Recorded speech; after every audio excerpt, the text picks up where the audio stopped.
kasih Anda masih diinterupsi. Saya langsung ke Pak Anton Carlian. Pak Anton, sebenarnya DPO-nya 3 atau 1, Pak? Pak Anton? Baik. Pak Anton? Untuk masalah apakah DPO itu 3 atau 1, memang kita harus bisa runut dari awal. Karena memang dalam salah satu dasar pertimbangan hukum di MA itu dikatakan 3. Tetapi di dalam penyidikan sekarang dikatakan 1. Namun penyidikan sekarang pun juga kan tidak tuntas. Makanya daripada kita berdebat, saling tuduh, tapi tidak melahirkan produk hukum yang betul-betul nyata tidak bisa kita laksanakan, kita cari solusi. Tolong dorong eksaminasi, tolong dorong audit penyidikan, sehingga di sini akan melahirkan satu produk yang betul-betul bisa kita jadikan sebagai satu ketetapan atau satu dasar untuk kita bertindak. Daripada terus-terusan ini saling menyalahkan, itu saling menyalahkan. Kan akhirnya ini kan kita mau mencari keadilan. Pak Anton, mantan anak buah Anda ini ada mantan tersangka dan mantan terpidana. Dua-duanya mengaku disiksa. Tentu saja siapapun juga yang melanggar peraturan yang harus ditindak.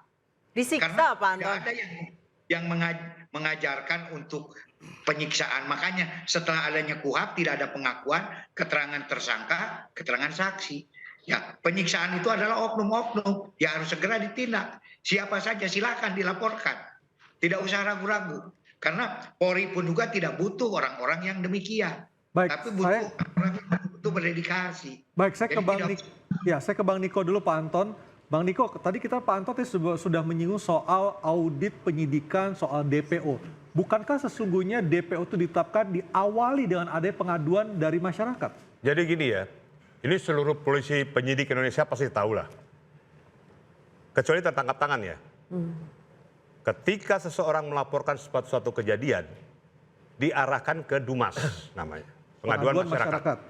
Setelah Dumas, baru kemudian masuk ke penyidikan. Sprint penyelidikan, sprint lidik dikeluarkan. Itu pun saksi-saksi dipanggil untuk diinterview. Dan tidak ada upaya paksa di situ. Dalam penyelidikan ya, tidak ada upaya paksa. Itu. Setelah penyelidikan dilakukan, kemudian dilakukan gelar perkara. Setelah gelar perkara, ditetapkan apakah ini ditingkatkan statusnya ke penyidikan atau tidak. Kalau ditingkatkan, kemudian dilakukan pengeluaran sprindik. Setelah sprindik dikeluarkan, dipanggillah para saksi dulu. Saksi-saksi dipanggil diperiksa, baru kemudian terdakwa dipanggil untuk diperiksa. Terlapor, bukan terdakwa. Dipanggil untuk diperiksa. Setelah itu, dilakukanlah gelar perkara lagi. Setelah itu kalau kemudian saksi-saksi atau terlapor dipanggil tidak datang 3 kali. Dijemput paksa. Dijemput paksa, dikeluarkan perintah membawa. Ya. Nah, kalaupun tidak ada di tempat yang bersangkutan, sudah dicari berulang-ulang tidak ada, baru dimasukkan ke dalam daftar pencarian orang. Itu pun dibuat sketsa seperti di sketsa dulu. Berarti seharusnya tersangka dulu baru masuk DPO ya, Bang? Wajahnya sama dengan pernah kita lakukan dulu. Artinya di kematian Vina dan Eki tidak ada Dumas, tidak ada pengaduan dari masyarakat. Nah ini permasalahannya tidak ada Dumas. Tiba-tiba kok langsung idik. Lidik tidak ada, langsung idik. Oke. Kan lucu. Ya. Bang Pitra silakan menanggapi. Saya ingin sampaikan Bung Aryo ya, menjadi seorang polisi itu sangat berat. Menjadi seorang polisi harus bisa menjadi malaikat. Kenapa? Karena kalau mereka benar ini tidak ada yang muji.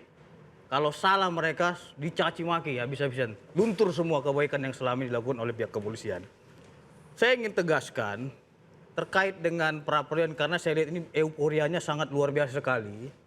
Sesuai dengan Perma nomor 4 tahun 2016 ya, pasal 2 ayat 3 ini saya bacakan ya.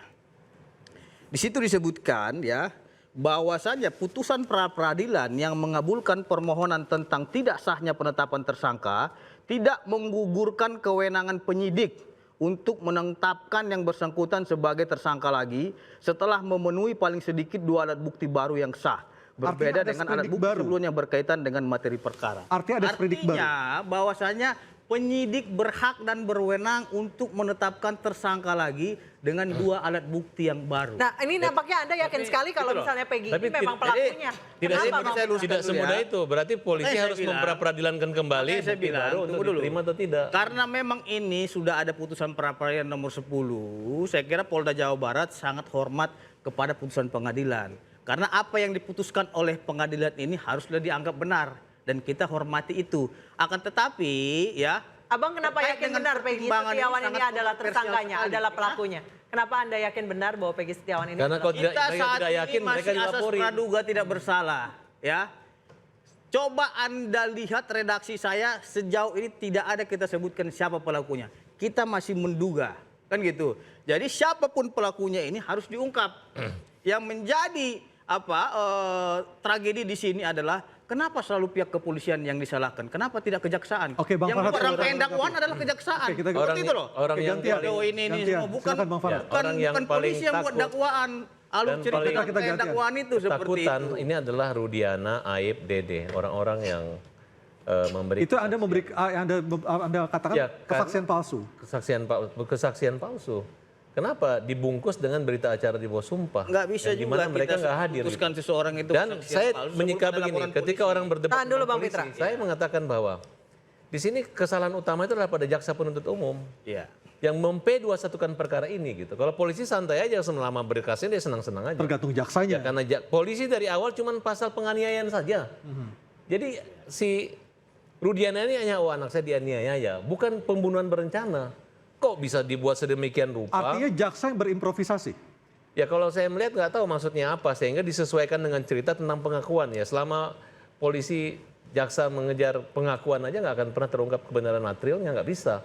Kenapa? Karena si Saka mengaku kamu disiksa kan? Peggy juga dapat disiksa kan saat itu. Ya benar. Nah, dan memang pernah dilaporkan, tapi nggak tahu katanya sih mereka saling memukul, nggak masuk di akal. Orang yang Siapa yang saling memukul? ini Bang Farhad. terpidana ini ketika di kantor polisi saling memukul, saling berpukul-pukulan. Sekarang percaya nggak kalau memang ini pembunuhan berencana dengan sesadis itu ceritanya, masa mereka masih kumpul di tempat itu?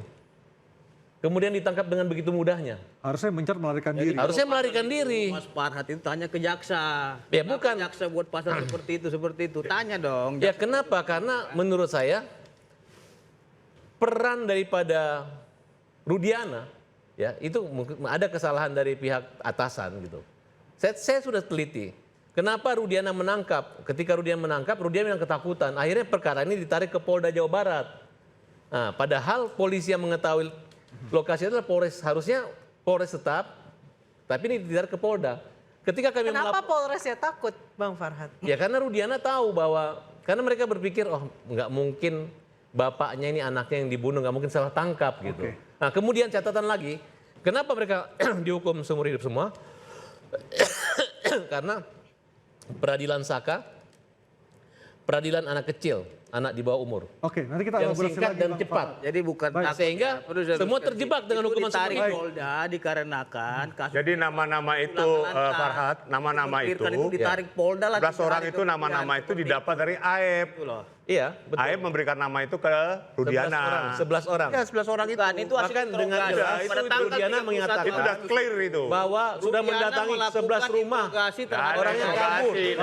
Ya kan sekarang Ada wacana untuk mengajukan. oleh berarti Rudiana yang bertanggung jawab Baik, hukumnya kita break dulu, interupsi segera kembali. Gitu. Baca dan dong. dianulirnya DPO.